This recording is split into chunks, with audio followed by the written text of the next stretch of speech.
भारतीय आर्थिकी पर वर्तमान युद्ध का असर। अमेरिका, इजरायल और ईरान के बीच आरंभ हुए संघर्ष ने समूचे पश्चिम एशिया को पूर्ण रूप से युद्ध क्षेत्र में परिवर्तित कर दिया है। इस संकट ने वैश्विक ऊर्जा बाजारों में अभूतपूर्व उथल-पुथल उत्पन्न कर दी है। यह भूराजनीतिक तूफान भारत जैसे तेल आयातक अर्थतंत्र के लिए बहुत बड़ी चुनौती बनकर खड़ा हुआ है, जहां जीडीपी वृद्धि, मुद्रास्फीति, व्यापार संतुलन और वित्तीय स्थिरता सब कुछ खतरे में है। वहीं विश्व अर्थव्यवस्था मंदी की ओर बढ़ती दिखाई दे रही है, जो बड़ी चिंता का विषय है। स्वच्छ ऊर्जा को मिले अत्यधिक प्रोत्साहन। पश्चिम एशिया का वर्तमान संकट भारतीय अर्थव्यवस्था के लिए परीक्षा की घड़ी है।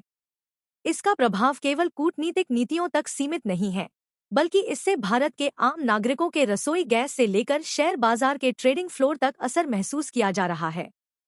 सरकार को एक निश्चित सावधानी से निर्णय लेना होगा।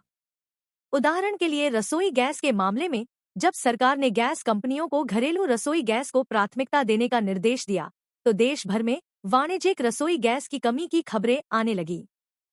इसके कारण मुंबई और बेंगलुरु में लगभग 20% रेस्तरां बंद होने लगे।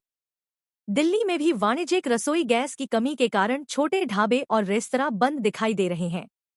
ग्रामीण क्षेत्रों में भी शादी विवाह के अवसर पर वाणिज्यिक रसोई गैस की किल्लत से लोगों को कठिनाइयां होने की खबरें आने लगी। हालांकि सरकार ने रसोई गैस के घरेलू रूप से आपूर्ति जारी रखने के लिए आवश्यक वस्तु अधिनियम के तहत कुछ कदम उठाए हैं।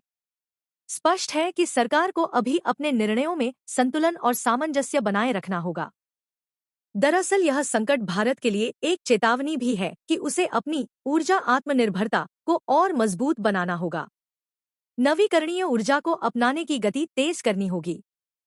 रणनीतिक पेट्रोलियम भंडार की क्षमता को बढ़ाना और डॉलर के विकल्प के रूप में रुपए के प्रयोग को बढ़ावा देना भारत के भविष्य के झटकों को कम कर सकता है। अंततः भारत की मजबूती उसकी घरेलू खपत और लचीली आर्थिक नीतियों में निहित है, जो इस तूफान के बीच भी उसे एक स्थिर दीप बनाए रख सकती हैं।